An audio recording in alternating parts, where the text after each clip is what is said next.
Bom dia, amada igreja. Bom dia, cada aluno da nossa escola bíblica dominical. Mais uma vez estamos aqui para compartilharmos e estudarmos a palavra de Deus, dando sequência no livro de Atos. Hoje estudaremos capítulo 3 e 4. Né? Domingo passado nós tivemos aí uma explanação muito bem apropriada, o professor Flávio, e que teremos uma sequência agora. Sabemos que o livro de Atos, ele é rico, como é um livro histórico, ele é rico em muitos detalhes que, se nós não tivermos pelo menos uma noção de como que era, como que funcionava, o nosso entendimento ele fica comprometido em relação a certos assuntos, né? Por quê? Porque é uma realidade diferente. Lá, apesar de ser antigo, também a cultura e a tradição é totalmente diferente das nossas. Para nós termos um embasamento melhor para o livro de Atos, para nossas, principalmente para a gente entender o surgimento da igreja, em que contexto surgiram ali os primeiros cristãos, como começaram ali as perseguições que nossos irmãos encontraram. Dentro desse panorama, é interessante a gente lembrar que naquela época, quem governava, quem dominava a região toda, era o Império Romano. Então, aí você vê que na época da condenação, da crucificação de Jesus, teve ali Herodes, o imperador romano, dependeu ali de várias passagens bíblicas que se referem ao Império Romano. Então, entende-se que foi nesse período, nesse contexto, o surgimento da igreja.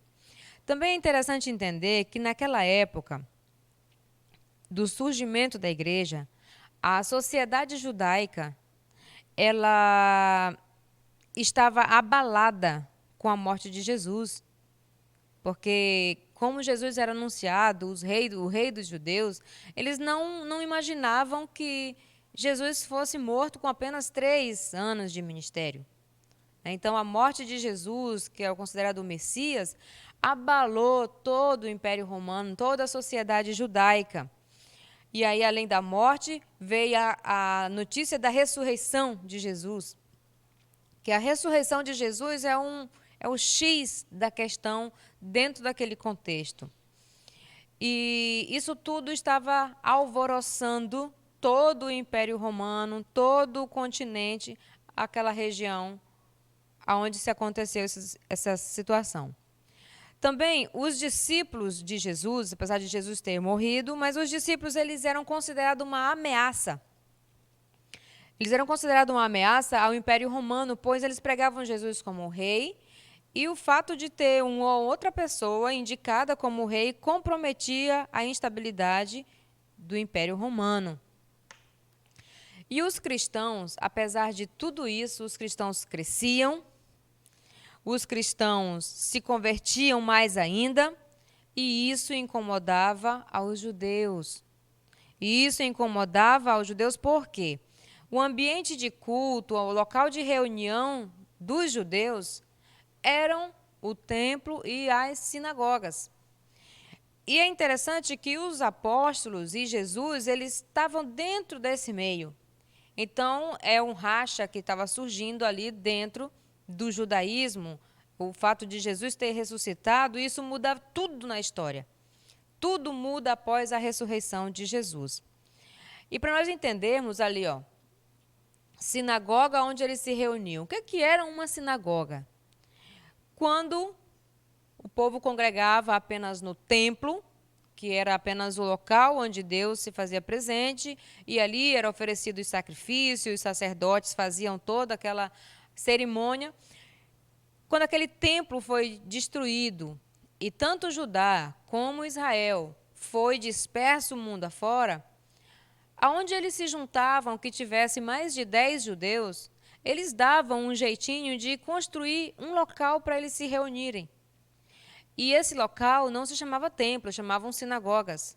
Então, todos os sábados, eles iam ali para ensinar a palavra, para meditar, para orar, para cantar. Então, a sinagoga tinha essa finalidade. Nós vamos ver muito a questão das sinagogas quando Paulo faz as suas viagens missionárias. Então, que essas sinagogas são esses pontos, como se fossem as congregações do templo, na nossa linguagem. Então, é interessante entendermos também que vamos ouvir muito falar de judeu, judeu, judeu, judeu. Jesus era judeu, rei dos judeus. Mas quem de fato são considerados os judeus? Para nós termos esse entendimento também. Os judeus, eles podiam ser os moradores da Judéia, da região da Judéia. E os judeus moradores da região da Judéia, descendentes da tribo de Judá, e também para aqueles que seguiam e se convertiam ao judaísmo. Então, quando fala de judeu, pode ser uma pessoa descendente da tribo de Judá, como pode ser apenas alguém que está morando na região de Judá, ou apenas alguém convertido ao judaísmo. Vai depender de que época está se falando. Então, os judeus eram essas pessoas. Dentro dos judeus, na cúpula dos judeus, que cuidava das leis, nós tínhamos os fariseus. Os fariseus estavam na cúpula da lei, eram os doutores da lei, era um grupo religioso que seguiam rigorosamente a lei mosaica e também os costumes dos antepassados. Mas um detalhe interessante que os irmãos vão entender é que os judeus, eles criam na ressurreição. Olha só que interessante. Os fariseus criam na ressurreição. Já os saduceus, que também é um grupo religioso, só que os saduceus eram formados por uma elite, já melhor, né? Ele era formado pelos sacerdotes e também por pessoas influentes, ricas da época. E é interessante que os saduceus, eles não criam na ressurreição, e os ensinos dele eram baseados apenas nos 5 livros de Moisés, os Pentateucos. Então, eles não acreditavam em ressurreição, nem em anjo, nem em espírito. E isso era a divergência que existia antes entre saduceus e fariseus. Então, um não se dava com o outro. Eram 2 lideranças que discordavam em várias épocas, mas, contudo, se reuniam nos templos ou nas sinagogas. Mas, com o surgimento aí de Jesus na história e dos cristãos, esses 2 grupos resolvem se unir para combater o cristianismo, os cristãos que iam surgindo. Então, esses 2 grupos, apesar das suas divergências, eles reuniram e começaram a combater o surgimento dos cristãos, né? E é interessante, irmãos, que eles se reuniam nas sinagogas e também nos templos. Aí nós vamos ver que na história toda fala apenas de Templo de Salomão, né? Aí depois que Salomão morre, que o templo é destruído. Aí nós vemos ali o outro templo de Zorobabel, que é quando eles retornam do cativeiro e com auxílio do rei Sírio e o rei Dário, eles reconstruir ali o templo no mesmo local onde era o templo de Salomão. E esse templo que Jesus estava, que nós vamos ler agora já no capítulo 3, é o templo de Herodes. O templo de Herodes foi um templo que foi feito uma pequena alteração, mas mais ou menos 16 anos antes de Cristo, reconstruíram todo o templo. Então, esse é o templo onde Jesus foi lá e onde as pessoas iam oferecer seus sacrifícios, que Jesus foi e expulsou os cambistas da frente do templo, tal. Então, agora nós vamos voltar um pouquinho para a aula anterior, que foi o testemunho apostólico e o poder do Espírito Santo. Então, como estavam os apóstolos? Tristes com a morte de Jesus, mas animados com a notícia da ressurreição de Jesus, certo? E todo o ensino de Jesus dos últimos 3 anos começavam a fazer muito sentido para eles. As peças começaram a se encaixar. Eles começaram a ver o sentido em tudo que Jesus ensinava, na sua didática, na forma como Jesus ensinava. E também ali Jesus, os discípulos, eles viram Jesus subir ao céu. E também eles foram ali cheios do Espírito Santo, receberam uma ordem, o ide, e receberam também uma esperança, que é a volta de Jesus. Então, esse é o momento, essa é a situação que os discípulos estavam. Eles estavam entusiasmados, muito, eles estavam contagiantes, eles estavam literalmente fora de controle, cheios do Espírito Santo, cheios do poder de Deus, tinham visto e testemunhavam tudo o que estava acontecendo. Então, isso para eles era algo que não dava para se esconder, não dava para conter. Então, quando nós lemos aqui no capítulo 3, agora abra sua Bíblia, vamos lá, capítulo 3 de Atos. Eu estarei lendo aqui na versão da linguagem de hoje. Depois que Pedro se levanta e defende ali corajosamente os irmãos que tinham sido cheios do Espírito Santo ali no Pentecoste, quando acusaram os irmãos de estarem bêbados, Pedro se levanta e faz uma mensagem maravilhosa, falando ali então aos judeus, falando aos israelitas, falando ali a todo o povo, defendendo Cristo e também anunciando já o Evangelho.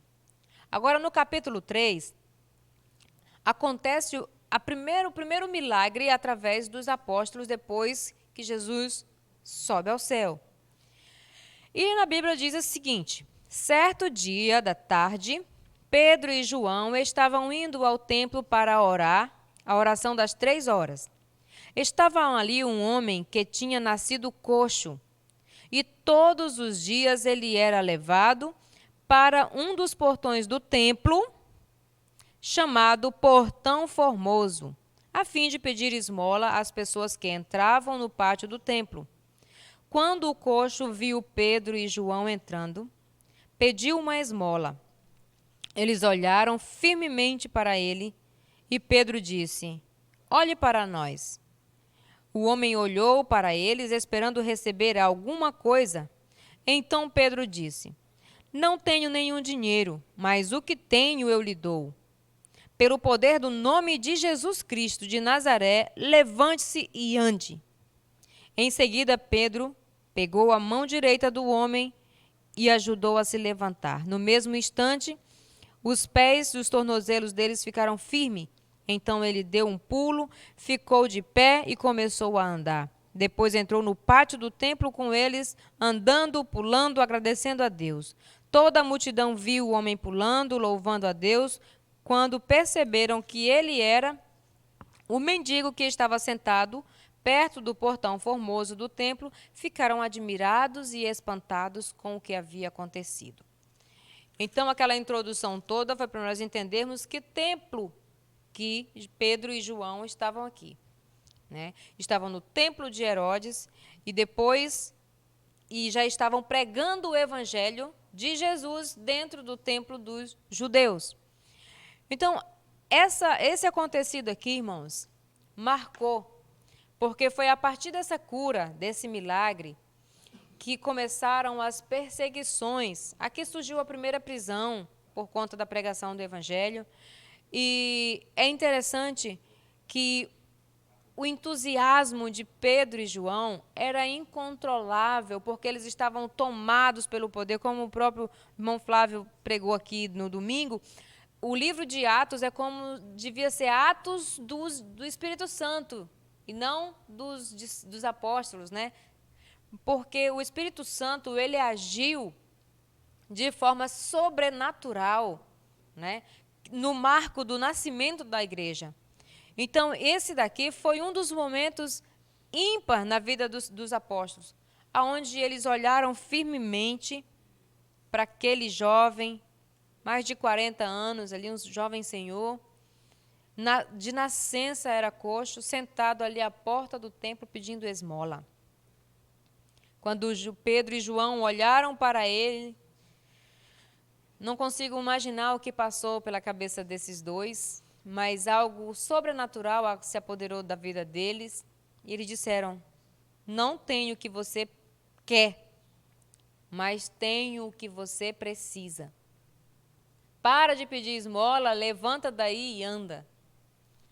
O Espírito Santo começou a fazer obras maravilhosas através dos apóstolos. Irmãos, essa passagem aqui me lembra uma época que uns 20 anos atrás, 22 anos atrás, eu encontrei uma pessoa que estava passando por situações muito difíceis. Estava num estado de depressão, estava com crises, recém a empresa tinha fechado. E essa pessoa me parou e nós começamos a conversar. E ele simplesmente ali abriu a sua vida comigo. E eu ouvi, sem saber o que dizer. Dinheiro eu não tinha. E nenhuma palavra que pudesse ajudar. Então, inspirado nessa palavra aqui de de Pedro, eu também usei essa palavra, disse, olha, eu não posso fazer nada por você. A única coisa que eu posso fazer é orar para Deus, que Ele pode resolver todas as coisas. Você aceita eu orar por você? E ele disse sim. Então, naquele momento ali, nos ajoelhamos, orei por ele, e hoje ele é meu marido. Né? Deus é maravilhoso. O Espírito Santo age poderosamente através da vida dos seus servos, que são os apóstolos de Jesus, os discípulos de Jesus. Então, para nós entendermos aqui, dentro do templo, aconteceu esse episódio. E a cura desse coxo marcou profundamente o surgimento da igreja. Porque aqui, esse homem começou a testemunhar de Jesus. As pessoas começaram a indagar o que tinha acontecido. E nós vamos ver aqui agora, a partir do versículo 11, Pedro fazendo a apresentação de Jesus. Quem foi que fez essa obra na vida desse coxo? Pedro apresenta, diz, não fui eu que fiz isso. Então vamos ler versículo 11. O homem havia sido curado, acompanhou Pedro e João. Todas as pessoas estavam admirados e correram para a parte do pátio do templo chamado de Alpendre de Salomão, onde eles estavam. Quando Pedro viu isso, disse ao povo, israelitas, por que vocês estão admirados? Por que estão olhando firmemente para nós, como se tivéssemos feito este homem andar por causa do nosso próprio poder ou por causa da nossa dedicação a Deus? O Deus dos nossos antepassados, olha só a apresentação, o Deus de Abraão, o Deus de Isaque, o Deus de Jacó, foi quem deu glória a seu servo Jesus. Mas vocês o entregaram às autoridades e o rejeitaram diante de Pilatos. E quando ele resolveu soltá-lo, vocês não quiseram. Jesus era bom e dedicado a Deus, mas vocês o rejeitaram. Em vez de darem a liberdade para ele, pediram para que Pilatos soltasse um criminoso. Assim vocês mataram o autor da vida, mas Deus o ressuscitou. E nós somos testemunhas disso. Foi o poder do nome de Jesus que deu força a este homem, que vocês estão vendo e sabem o feito pela fé no seu nome. Pois foi a fé em Jesus que curou este homem em frente de todos vocês. Olha a apresentação que Pedro faz aqui da pessoa de Jesus. Quem fez o milagre? Jesus. Porque aí ele faz uma pequena reprise para os deuses dos judeus que ali estavam presentes. O Deus de Abraão, de Isaque e Jacó. Enviou o seu filho Jesus e vocês o mataram, entregaram, tiveram a oportunidade ainda de soltar, mas preferiram que fosse soltado Barrabás. Mas ele diz aqui no versículo 16, que é um versículo que marcou a minha vida e que deve marcar a vida de cada um de nós, foi o versículo 15, perdão. Mas Deus o ressuscitou e nós somos testemunha disso. Pedro usa essa expressão dentro de um templo onde havia divergência entre grupo que acreditava em ressurreição e grupo que não acreditava em ressurreição, ao falar isso aqui claramente, dizer que Jesus ressuscitou e ele era testemunha, isso estava provocando um impacto muito grande dentro da harmonia religiosa daquela época. Porque aqui ele já estava concordando com os fariseus e discordando completamente dos saduceus, que eram a cúpula do judaísmo, juntamente com os ricos e poderosos do Império Romano.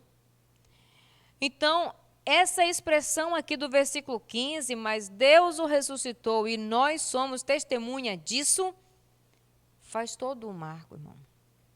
O entusiasmo de Pedro, ao falar de Jesus, ele foi gradativo, como nós vimos na lição passada. As coisas foram acontecendo aos pouquinhos. E nesse momento aqui, Paulo está no ápice da pressão. Eu imagino as emoções que passam pelo corpo de Pedro aqui.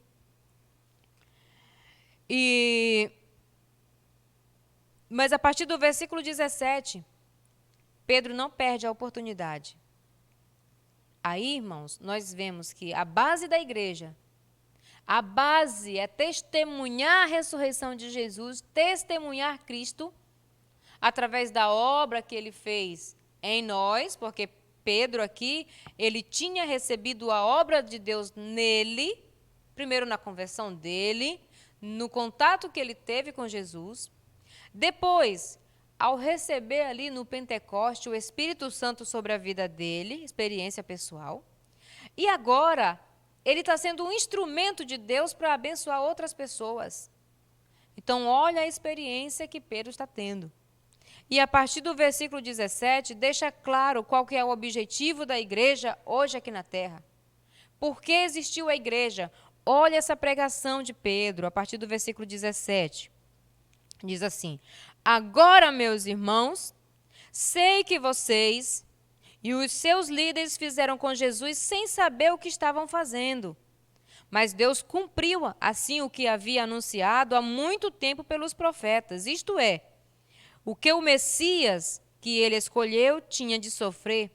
Portanto, arrependam-se. Olha essa expressão. Olha, não está dizendo aqui sacrifiquem, tragam bois, que era o ritual de antigamente, depois de pecar, tinha que sacrificar para que houvesse perdão dos seus pecados. E então Pedro já começa trazendo essa novidade ali dentro do templo. Portanto, arrependam-se e voltem para Deus, a fim de que Ele perdoe os pecados de vocês e também para que tempos de nova força espiritual venham do Senhor. Ele mande Jesus, que ele já tinha escolhido para ser o Messias de vocês. Então, qual que é a finalidade da igreja? Desde o comecinho aqui, o que a gente pode perceber?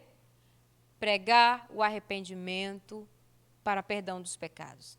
Não mais sacrifício, não mais ritual, não mais outras coisas que tirem o foco, mas Pedro estava aqui jogando o holofote para Jesus, tirando o holofote dos rituais, das tradições e levando para Jesus. Então, essa pregação do arrependimento para perdão dos pecados e não mais sacrifício já começa marcando, e cada fala de Pedro criava uma rachadura maior dentro da estrutura religiosa de antigamente, da época do Império Romano. Então, na sequência e ainda, nós já vamos ver o capítulo 4. Atos capítulo 4. Aqui, Pedro entra em confronto direto com os saduceus, os que não acreditavam na ressurreição. E aí, quando nós lemos aqui a palavra de Deus no capítulo 4, diz assim, 4, capítulo 1, versículo 1 ao 4. Pedro e João ainda estavam falando ao povo, no templo ainda, tá? Pedro e João ainda estavam falando ao povo no templo, quando chegaram alguns sacerdotes, veja bem, a cúpula dos saduceus, chefes da guarda do templo e mais alguns saduceus. Eles ficavam muito aborrecidos porque os dois apóstolos estavam ensinando ao povo que Jesus havia ressuscitado. Olha o X da questão aqui, da zanga da cúpula do judaísmo. Jesus havia ressuscitado e isso provava que os mortos vão ressuscitar. Então prenderam os dois e puseram na cadeia e ficaram lá até o dia seguinte, pois já era muito tarde. Então, irmãos, Pedro e João não podiam negar a ressurreição de Jesus, porque eles tinham visto, eles eram testemunhas. Então não dava para omitir um fato desse. E acontece que ali eles foram presos por conta disso. Mas olha só, no versículo 4 diz, olha o efeito desastroso que os saduceus provocaram para eles. Porém, muitas pessoas que ouviram a mensagem creram. E os homens que creram foram mais ou menos 5.000. Olha o efeito dessa pregação no templo. Olha o efeito da explicação de Pedro a respeito da cura desse jovem coxo. Olha o efeito da pregação sobre arrependimento. Se fossem para sacrificar, não teria 5.000 sacrifícios. Mas aqui, mais de 5.000 homens convertidos ao cristianismo pela pregação de arrependimento que Pedro fez. A convocação apresentou Jesus, disse quem era Jesus, o objetivo de Jesus ter vindo, que Jesus não estava morto, mas que ele era testemunha de que Jesus tinha ressuscitado e que todos precisavam se arrepender de terem crucificado Jesus. Então, aqui mais de 5.000 pessoas, homens, né? Mulheres e crianças não eram contados na época. Então, mais de 5.000 aqui já foram convertidos ao cristianismo. Em Atos, no versículos 5 e 7, nós vamos ver, no dia seguinte, né? Encerrou-se o dia, Pedro e João dormiram na cadeia nesse dia, após pregar no templo, e agora eles vão se explicar para uma cúpula. Irmãos, um homem que até então era pescador, passou por esse processo de transformação e de lapidação pelo Espírito Santo foram pouco tempo, porque Pedro era um homem muito duro, né, muito cabeça dura, muito teimoso. E agora, simplesmente, ele vai estar diante da cúpula dos saduceus e de todos ali presentes. Olha só quem é a plateia de Pedro agora. Pedro antes tinha falado tudo isso lá no templo. Agora, irmãos, ele falou para israelitas e para os irmãos. E agora, Pedro vai estar diante, sabe de quem aqui? Ó? No dia seguinte, reuniram-se em Jerusalém as autoridades dos judeus. Quem eram as autoridades dos judeus? Os líderes, os saduceus, os fariseus e todos os líderes lá que ainda existiam, os levitas, toda aquela cúpula dos judeus. Aqui, versículo 5. Reuniram-se em Jerusalém autoridades dos judeus, os líderes dos povos, os mestres da lei. Nessa reunião estavam também, agora aqui, as autoridades que não eram de liderança religiosa. Olha só.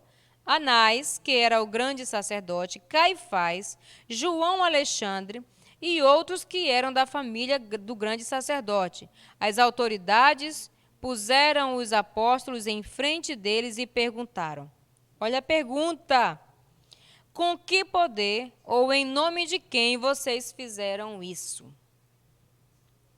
É tudo o que Pedro queria fazer. É tudo que o coração de Pedro estava ali debruçado ali no Espírito Santo, e tudo que ele queria era uma oportunidade para falar mais. Ele não se continha. O Espírito Santo tomou conta da vida de Pedro de tal forma que aqui no versículo 8, Pedro surpreende a todos com a ousadia dada pelo Espírito Santo e responde. Olha só, versículo 8.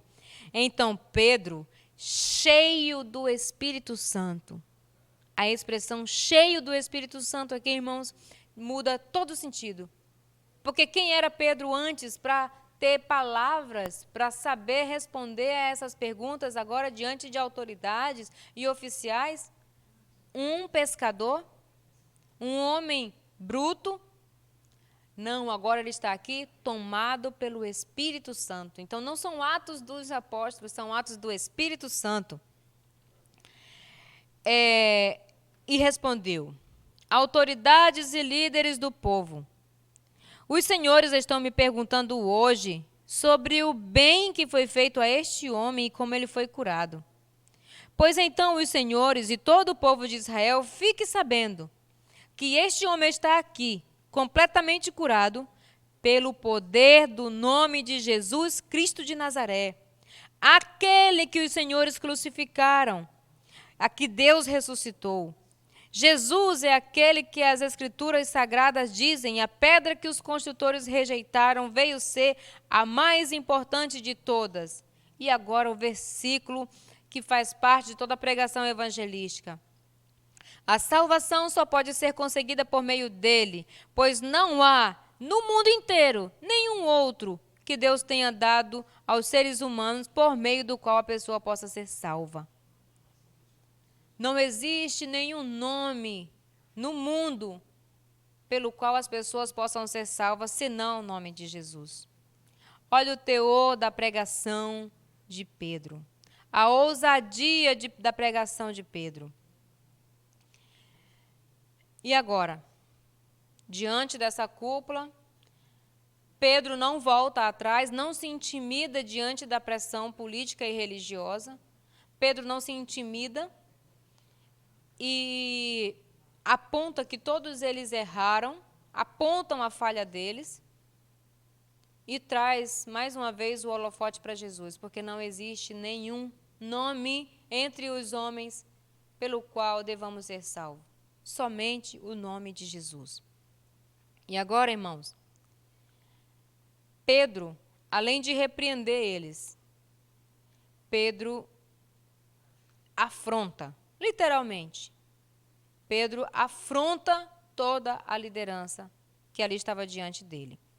Então, o versículo 13 diz o seguinte: os membros do Conselho Superior ficaram admirados da coragem de Pedro e João, pois sabiam que eles eram homens simples e sem instrução, e reconheceram que eles tinham sido companheiros de Jesus. Olha só, eles sabiam, mas eles não podiam reconhecer, eles não podiam dizer nada contra os dois, pois os homens que tinham sido curados estavam ali de pé, junto com eles. Em seguida, mandaram que Pedro e João saíssem da sala do conselho e começaram a discutir o assunto entre eles. Então, aqui, Pedro provocou uma admiração muito grande dessa cúpula, desses líderes, dos sacerdotes, porque eles sabiam que Pedro e João eram homens simples. Eram pessoas que não tinham estudado, não eram da classe deles.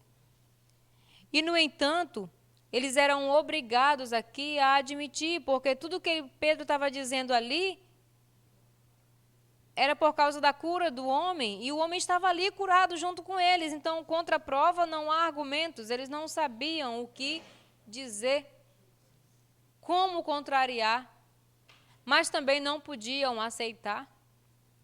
E o que eles fizeram? Tiraram Pedro e João de cena. Aliás, ficaram a sós ali com Pedro e João.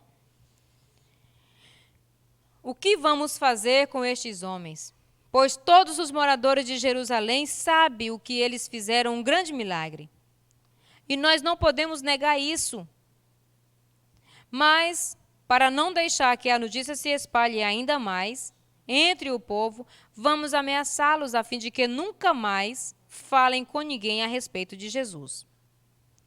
Então chamaram de volta aqui e ordenaram duramente que não falassem e nem ensinassem nada a respeito de Jesus. Ponto.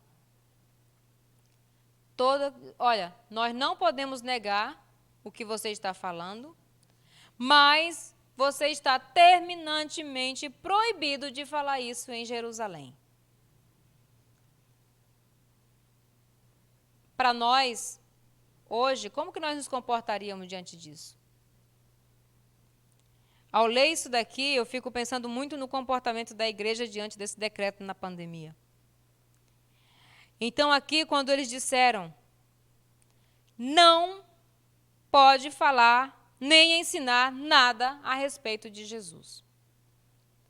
Nesse momento,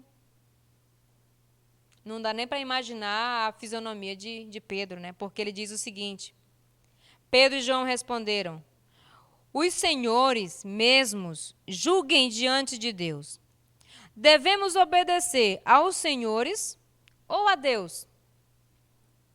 Ele responde essa indagação, essa ordem da liderança com uma pergunta. Porque ali estavam também pessoas tementes a Deus.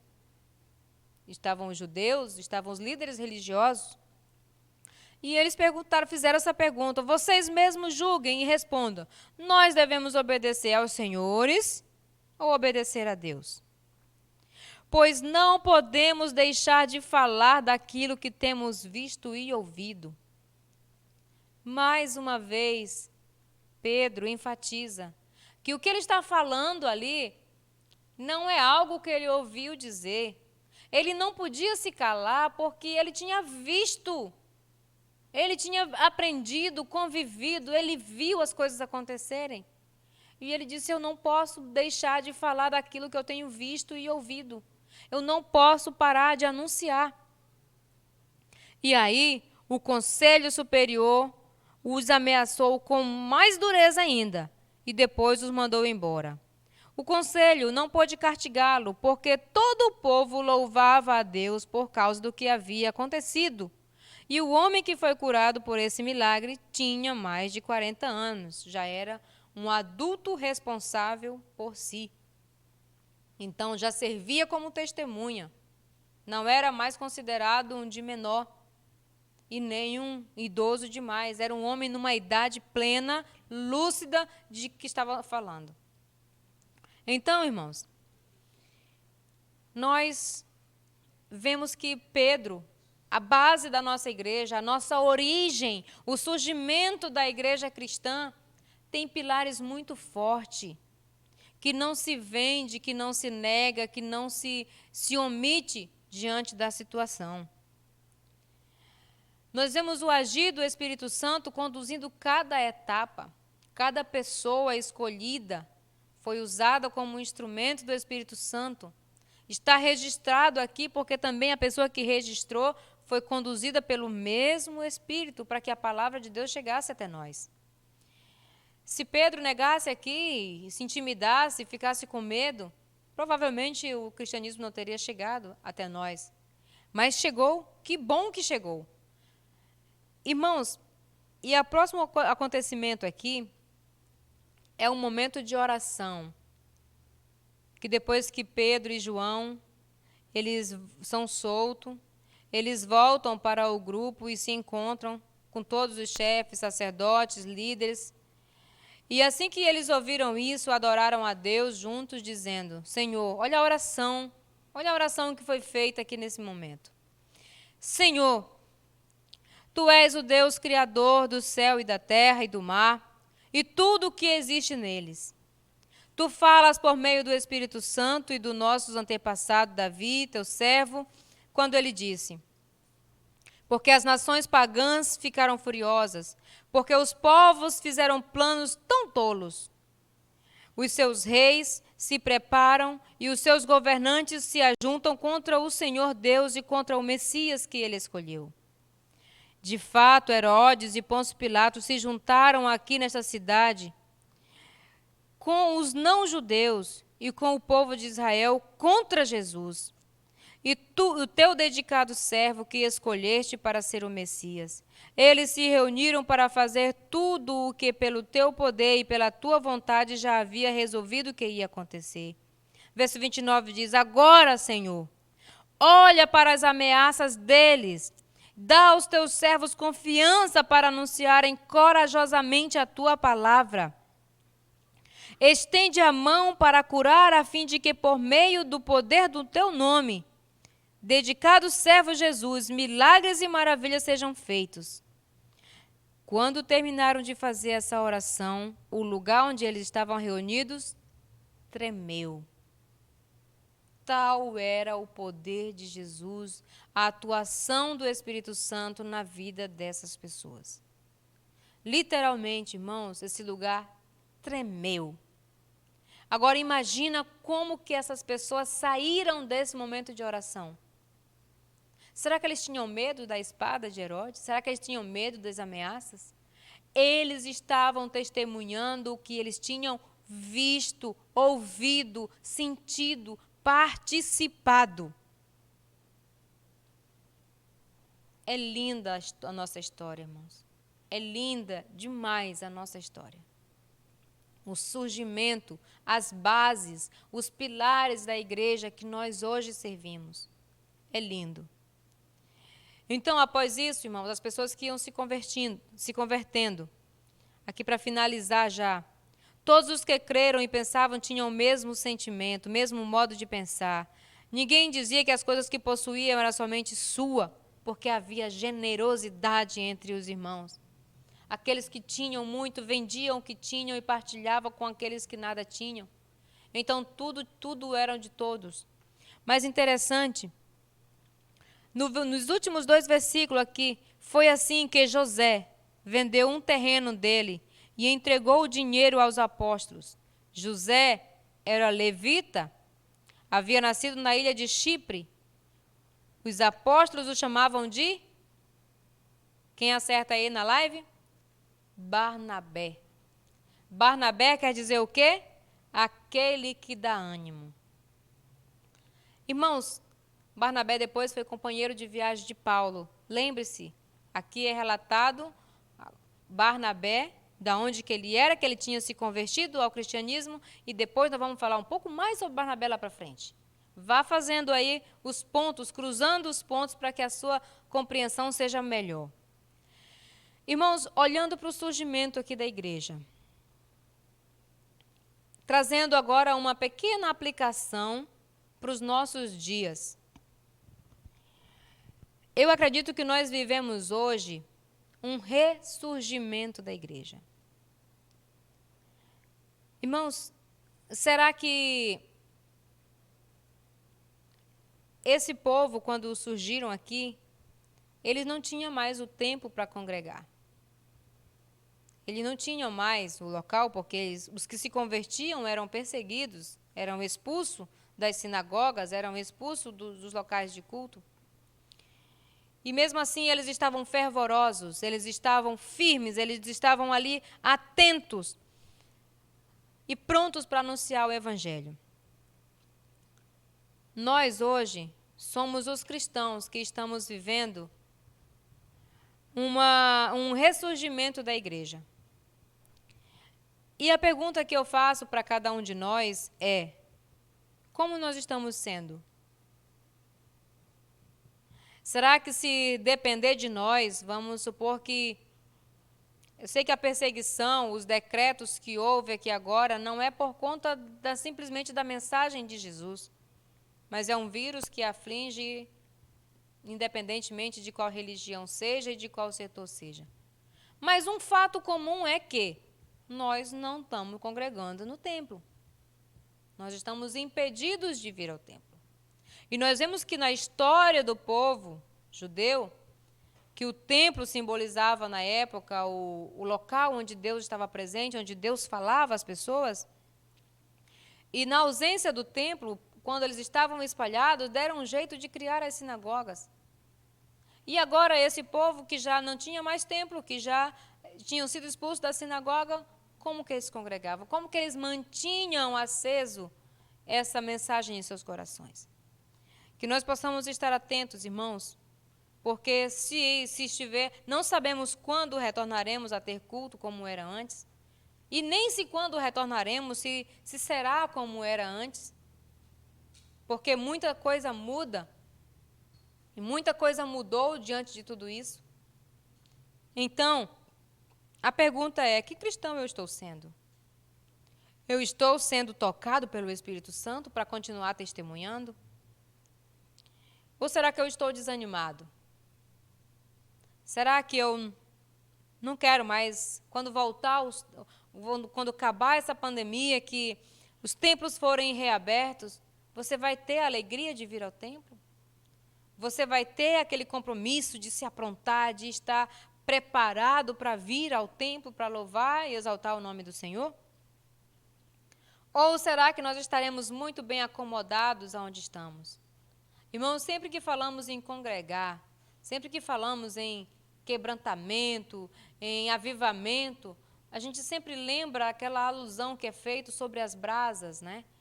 Quando as brasas estão todas juntas ali, e aquece o ambiente, clareia o ambiente e aquece todo mundo, há labaredas, né? Dá para se assar um churrasco, assar não sei o que você vai assar hoje, um peixe.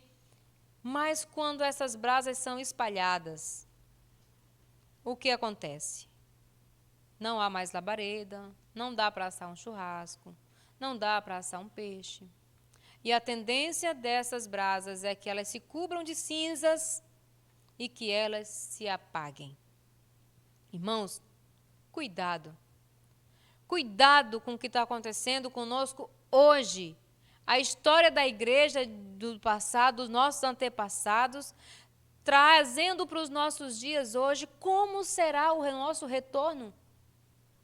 Será que nós teremos alegria? Será que ou nós continuaremos com receio de tocar no irmão, com receio de abraçá-lo? Como será o nosso retorno? Aqui falou-se, no último versículo, de um homem chamado Barnabé. Barnabé aqui, irmãos, é um homem que diz que significa aquele que dá ânimo. Mais do que nunca dentro da nossa igreja hoje, nós precisamos de pessoas que deem ânimo. Nós precisamos de pessoas entusiasmadas, animadas, para ajudar um ao outro. Irmãos, cada vez que nós ouvimos a palavra do Senhor, cada vez que nós lemos a palavra, precisa que ela provoque algo em nós. E eu confesso que, ao estudar essa palavra, o meu coração se compungiu diante do Senhor, porque, de fato, a nossa realidade não pode ser ignorada. Nós somos os primeiros discípulos de antes, hoje. É nós que temos que reinventar como fazer as coisas aqui para priorizar o quê? Para priorizar os irmãos firmes no Senhor. A missão da igreja hoje é se virar nos 30, como diz o ditado, para que os irmãos, mesmo em casa, no conforto do seu lar, estejam ouvindo a palavra do Senhor. Eu sei, irmão, que não é fácil, porque aqui no templo você está completamente concentrado em um ambiente onde é feito louvores, é invocado a presença do Senhor, porque a Bíblia diz que Deus habita no meio dos louvores, e o louvor, quando é cantado, ele traz a presença de Deus, e aí nós também sentimos o conforto da presença do Espírito Santo, e aí ouvimos a palavra de Deus concentrados. E quando nós estamos ouvindo através de uma live, a gente está dividindo o nosso tempo com outras coisas, com outros afazeres. Por mais que a gente preste atenção, não é a mesma coisa. Mas o meu apelo a você, aluno da Escola Bíblica Dominical, é: vigia. Cuida do teu coração, da tua alma, não deixe ela sem alimento. Não deixe que as cinzas tomem conta de você e que você seja um acomodado. Mas levante-se e seja um Barnabé, seja animado e anime os outros irmãos, para que quando retornarmos aqui à nossa convivência, nós possamos estar inteiros, né? Nós possamos estar completos. Que Deus tenha misericórdia de nossas vidas, irmãos. Que assim como a oração que Pedro fez lá, do versículo 29, que diz: agora, Senhor, olha para as ameaças dele e dá aos teus servos confiança para anunciarem corajosamente a tua palavra. Estende a mão para curar, a fim de que, por meio do poder do teu nome, do teu servo dedicado Jesus, milagres e maravilhas sejam feitos. E quando terminaram isso, o chão tremeu.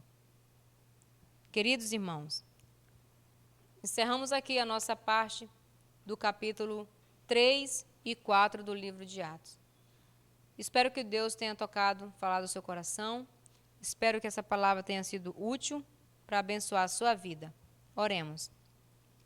Senhor nosso Deus, Pai querido, te agradeço, ó Deus, de todo o meu coração por esse momento, porque o Senhor falou comigo, porque o Senhor, a tua palavra, ela fez efeito na minha vida, e que da mesma forma, Senhor, até de formas mais profundas, maiores ainda, o Senhor tenha falado ao coração dos teus servos que estão em casa. Deus, quero te pedir que o Senhor nos abençoe nesse momento difícil. Que o Senhor nos abençoe nesse ressurgimento da igreja, nessa nova etapa, Senhor Deus. Que o Senhor dê habilidade à diretoria estatutária dessa igreja, a liderança dessa igreja seja usada pelo Teu Espírito Santo, esse mesmo Espírito Santo aqui, que conduziu a vida de Pedro, de João, dos demais apóstolos. Seja esse Espírito que conduza a liderança dessa igreja aos novos rumos, à nova maneira de viver, à nova maneira de conduzir o rebanho do Senhor, para que as pessoas, ó Deus, não se enfraqueçam, para que as pessoas não desanimem, para que as pessoas não abram mão da sua vida espiritual. Deus, consagra cada vida que está ouvindo nesse momento, que está participando, ó Deus, que a Tua bênção chegue a cada lar, que a Tua bênção chegue a cada família, Senhor, nesse dia. Pai querido, perdoe os nossos pecados, Senhor. Perdoa, Senhor Deus, por aquilo que nós sabemos que devíamos fazer e não estamos fazendo. Perdoa, Senhor Deus, pelos nossos pensamentos, pelos nossos desejos que da vez não te agrada. Mas que o Senhor esteja purificando a nossa mente, o nosso coração, para que o Teu Espírito Santo tenha total liberdade no nosso coração. Que possamos viver a pregação de Pedro, Senhor Deus. Arrependam-se dos seus pecados, para que sejam perdoados. E que seja esse nossa intenção, que nós possamos nos arrepender daquilo que nos afasta de Ti, Senhor. Para que o nosso coração, cada dia mais, enquanto igreja do Senhor, seja um palco de ação do Teu Espírito Santo. É o que eu te peço, te agradeço, no nome de Jesus. Amém.